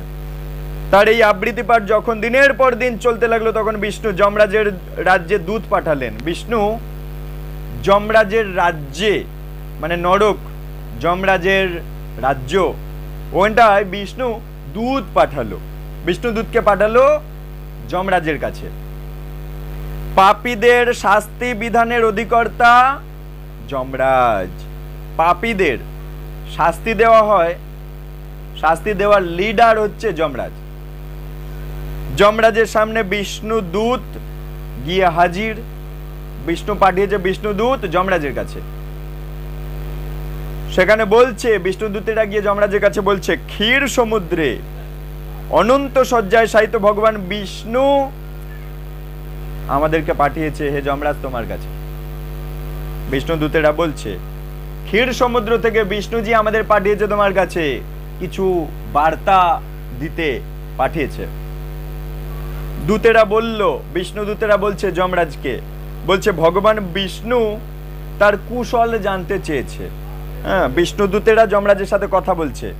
বিষ্ণু দূতেরা বলছে যে, যমরাজকে বলছে বিষ্ণুজি পাঠিয়েছে আমাদের, বলল আপনি কেমন আছেন জানতে চেয়েছে বিষ্ণু, যে হে যমরাজ আপনি ভালো আছেন, কুশলে আছেন তো, এবং নরকে কষ্ট পাওয়া সকল বদ্ধ আত্মাকে মুক্তি দিতে বলেছেন। কেন? কারণ ওই ছেলেটি সে গীতা পাঠ করছে। কি উদ্দেশ্যে গীতা পাঠ করছে? যে নরকে যতজন আটকে আছে বদ্ধজীব সবাইকে ছাড়তে হবে, তাই গীতা পড়ছে। আর বিষ্ণু সন্তুষ্ট হয়ে তার দূতেদের পাঠিয়েছে শাস্তি দেওয়ার লিডারের কাছে। যে লিডার মশাই যমরাজ আপনি কেমন আছেন, ভালো আছেন তো? তা আমাদের লিডার বিষ্ণু আমাদেরকে পাঠিয়েছে, বলেছেন যে এই নরকে যাদেরকে তুমি এতদিন কড়াই বেশ করে ফোটাচ্ছিলে, পিটে পিটে মারছিলে, ওদের সব ছেড়ে দাও এবারে। তা ভগবান বিষ্ণুর নির্দেশ শোনা মাত্রই সকল বদ্ধ আত্মাকে নরক থেকে মুক্তি দিয়ে বিষ্ণু দূতগণের সঙ্গে যমরাজ বিষ্ণু দর্শনে শ্বেতদ্বীপ নামে পরিচিত ক্ষীর সমুদ্রে গেলেন। অর্থাৎ বিষ্ণুদূত, যমরাজ আর ওই শাস্তি পাচ্ছিল যারা, সবাইকে নিয়ে দল বেঁধে যমরাজ, বিষ্ণুদূত আর যারা শাস্তি পাচ্ছিল সবাইকে নিয়ে ক্ষীর সমুদ্রে বিষ্ণুকে দেখতে যাচ্ছে। সেখানে পৌঁছে ভগবান বিষ্ণুকে তিনি অনন্ত শয্যায় শায়িত দেখলেন। অনন্ত শয্যায় অনন্ত শেষ নাগের সেই দেহের ওপরে শুয়ে আছেন বিষ্ণু, ক্ষীরোদকশায়ী বিষ্ণু। তার দেহ থেকে সূর্যের দ্যুতি বিচ্ছুরিত হচ্ছিল এবং সম্পদের দেবী লক্ষ্মী তার পদসেবা করছেন। চতুর্দিকে মুনি ঋষি, স্বর্গরাজ ইন্দ্রের অধীনে বহু দেবদেবী সবাই ঘিরে আছে বিষ্ণুকে, বিষ্ণু চারিদিকে ঘিরে আছে। এগুলো সব যমরাজ দেখতে পাচ্ছে। তারা সকলেই বিষ্ণুর স্তব স্তুতি করছে, গুণগান করছে বিষ্ণুর। ব্রহ্মাও উপস্থিত থেকে বেদ আবৃত্তি করছে।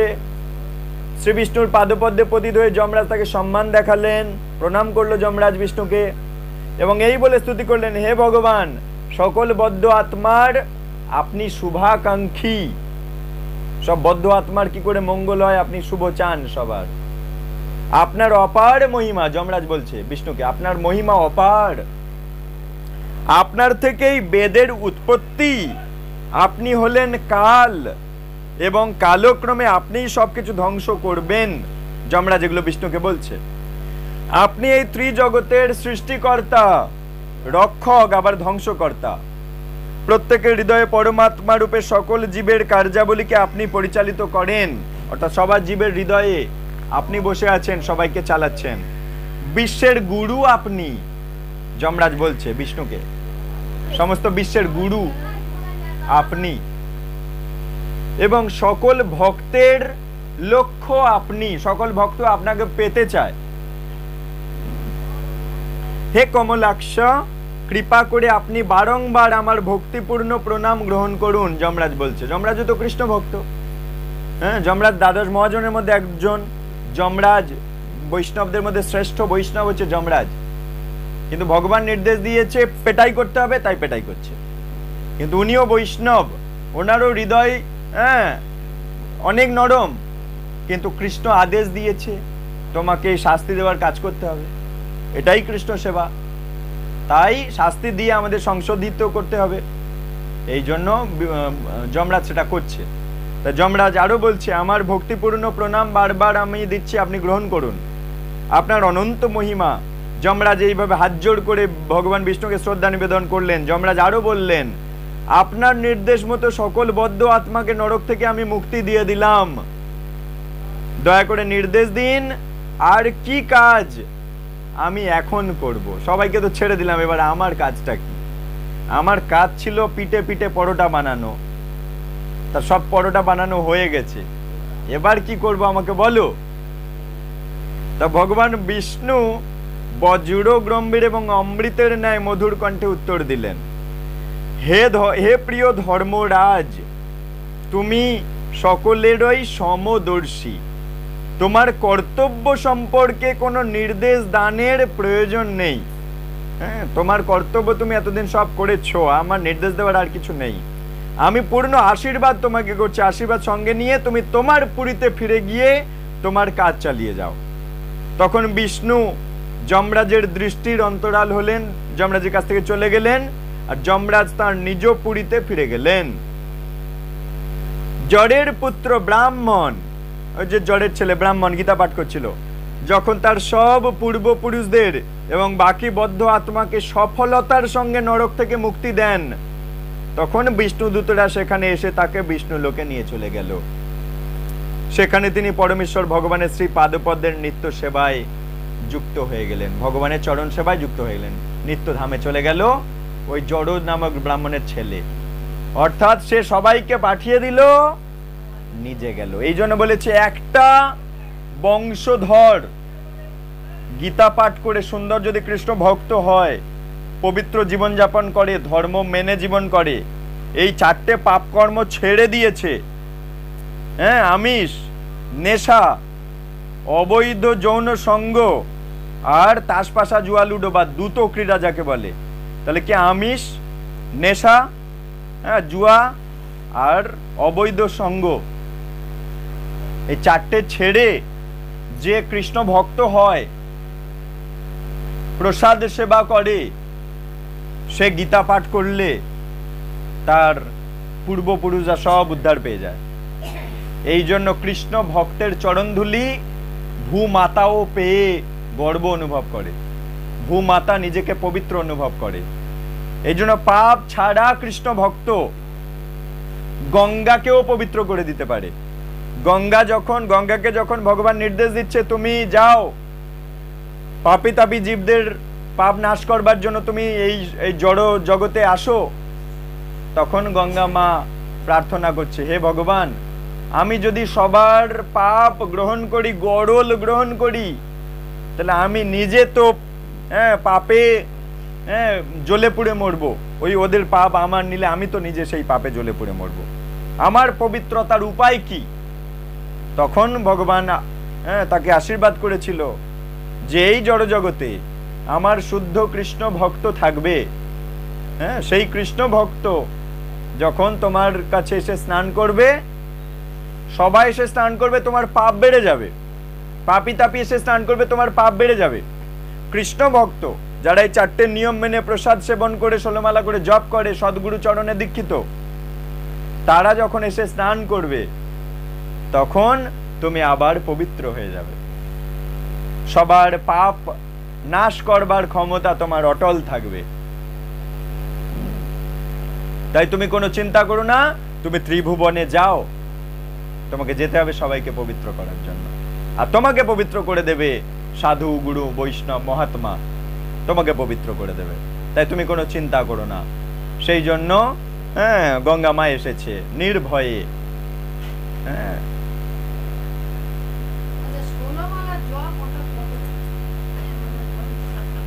একটা মালাতে 108টা গুটি থাকে, 108 বার হরে কৃষ্ণ মহামন্ত্র একটা গুটি ধরে বলতে পারে কৃষ্ণ হরে কৃষ্ণ কৃষ্ণ কৃষ্ণ হরে হরে, হরে রাম রাম রাম হরে হরে।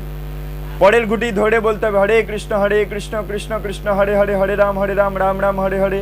এভাবে 108টা গুটি আছে, 108 বার পূর্ণ হরে কৃষ্ণ বললেন, এক মালা হলো।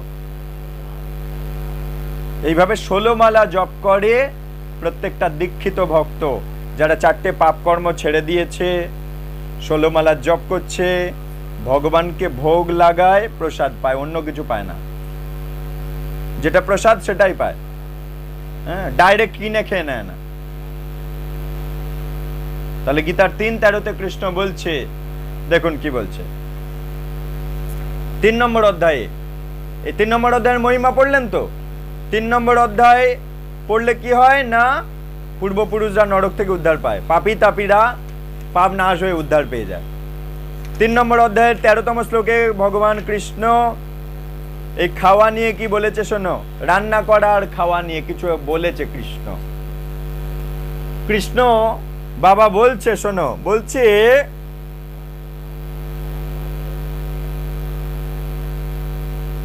যে এই যে হরিনাম যজ্ঞ, কলিযুগের যজ্ঞ, মহাযজ্ঞ, এই যজ্ঞের ফলে বিষ্ণু সন্তুষ্ট হয়ে দেবতাদেরকে শক্তি দেয়।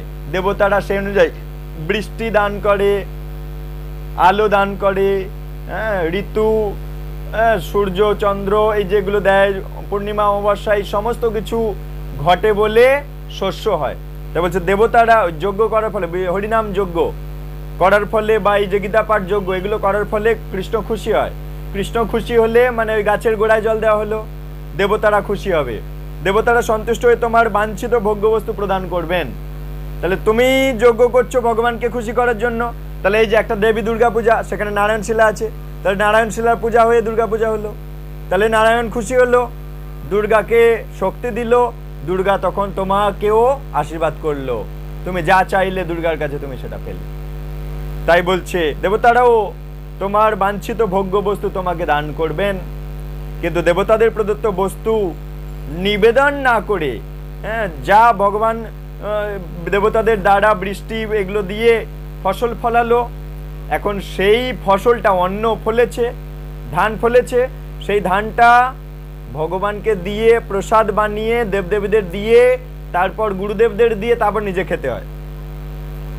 তাহলে যে অন্ন মাঠে ফলেছে সেটা রান্না করে ভগবানকে ভোগ দিতে হয়, রাধা কৃষ্ণকে ভোগ দিতে হয়, দিয়ে তারপর সেই প্রসাদটা দেবদেবীদেরকে আহ্বান করতে হয়, সমস্ত দেবদেবীদেরকে ডেকে প্রসাদটা পাওয়াতে হয়। আগে কৃষ্ণ পাবে, তারপর দেবদেবীদের পাওয়াতে হয় যে আপনারা আসুন প্রসাদটা পান, তারপর গুরু মহারাজ সবাই পাবে, তারপর আমি পাই। ওই প্রসাদটা তুলে নিয়ে এবার পরিবারের সবাই পায়, এটা নিয়ম। বৈষ্ণবরা এমন ভাবেই জীবন কাটায়। তাই তারা কৃষ্ণকেও খুশি করে, দেবদেবীদেরও খুশি করে, গুরু আচার্যদেরও খুশি করে, গোটা সমাজকে খুশি করে, তারপর নিজে প্রসাদ পায়। রান্না করার পর 10-15 মিনিটের কাজ, এইভাবে তারা জীবন কাটায়। তাই বলছে যদি তুমি এরকম ভোগ নিবেদন না করে খাও তাহলে সে নিশ্চয়ই চোর, কৃষ্ণ বলছে। তাহলে কৃষ্ণ কি বললো, আমরা সব চোর, যারা রান্না করে ভোগ লাগাই না, বানাই আর সরাসরি ছেলেকে ডাকিয়ে বাবা ভাত ডাল হয়ে গেছে, আলু ভাতে হয়ে গেছে, চুলা চুলা চুলা চুলা চুলা বস বস বস বস বস নে খেয়ে নে। কৃষ্ণ বলল সব কটা বেটা চোর। এর পরের শ্লোকে বলছে তাহলে চোর বলে দিল যারা ভোগ লাগায় না, খেয়ে নেয়। এবারে বলছে ভক্তরা সমস্ত পাপ থেকে মুক্ত হয়, কারণ বলছে এবারে, কারণ তারা যজ্ঞের অবশিষ্ট মানে ভোগ লাগানোর অবশিষ্ট অন্ন আদি গ্রহণ করে, মানে প্রসাদ গ্রহণ করেন। যারা কেবল স্বার্থপর হয়ে নিজেদের ইন্দ্রিয়ের তৃপ্তির জন্য অন্ন আদি মানে ইত্যাদি, পাক মানে রান্না করে, তারা কেবল পাপ ভোজন করে। 13 অধ্যায় মানে 3 নম্বর অধ্যায় 13তম শ্লোক। যজ্ঞশিষ্ট শিনশন্ত মুচ্যন্তে সর্বকিল্লিশৈ ভুঞ্জতে তে তঘং পাপা যে পচন্তাত্মকারণাৎ। দিদি কি ভোগ লাগানোর পিছনে ছুটছে এমনি? ওই জন্য, কারণ এই শ্লোক পড়ে দেখেছি ইডি একদিন তাহলে চুরি করে করে খাচ্ছিলাম, হ্যাঁ, তাই বলছে সে নিশ্চয়চোর। এর পরেক্ষণে বলছে ভক্তরা সমস্ত পাপ থেকে মুক্ত হয়ে যায়, কারণ ভোগ লাগানোর অবশিষ্ট প্রসাদ তারা গ্রহণ করেন, তাই পাপ থেকে মুক্ত হয়ে যায় ভক্তরা যারা ভোগ লাগিয়ে খায়।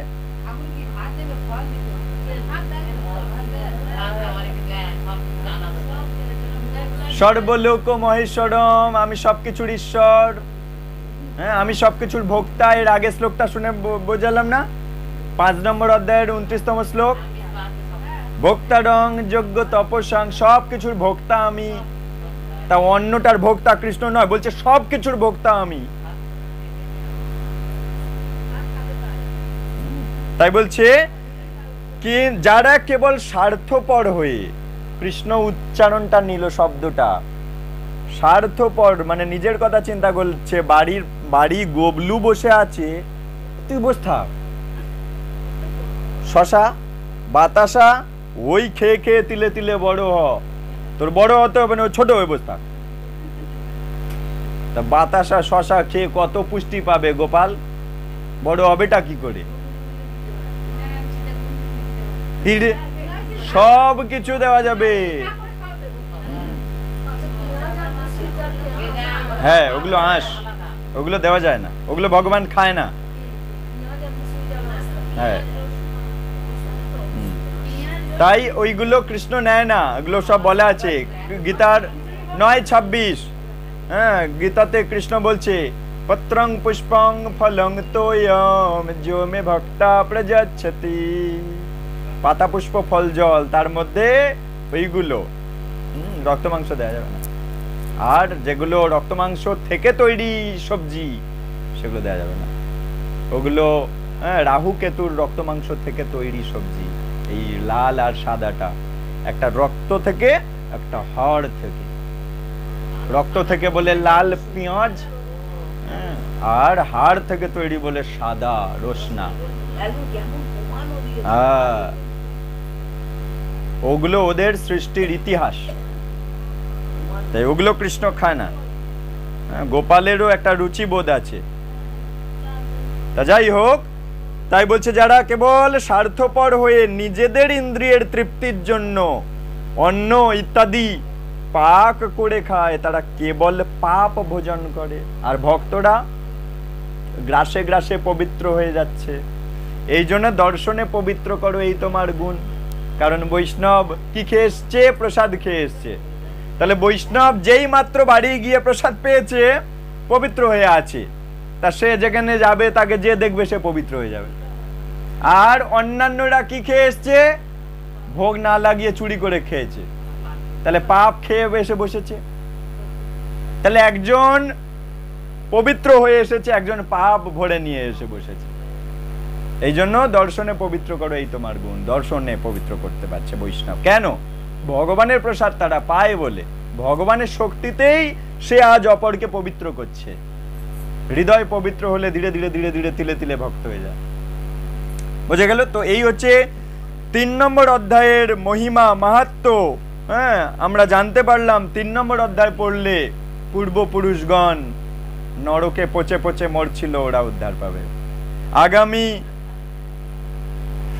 সোমবার আমরা 4র্থ অধ্যায়ের মহিমা অধ্যয়ন করব।